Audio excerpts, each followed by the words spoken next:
Hello there everyone, welcome back to our channel. In today's quick video, you are going to see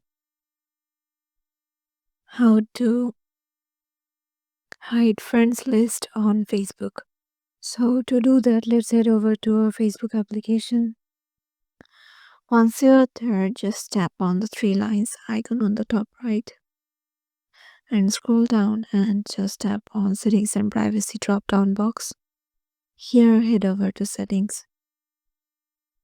And once you're here, scroll down until you find the option of how people can find and contact you. And here you will find the option of who can see your friend list. So tap on it.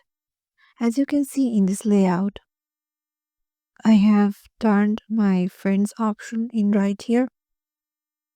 So if you just want to hide your friend list on Facebook, you have to make it to only me and tap on save.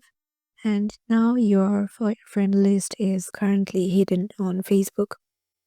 Only you can see your friend list, otherwise no other person can see it. So yeah, this is how to do it. Hope this video will help you out. Make sure to give it a thumbs up and subscribe to our channel, and we'll see you in the next video.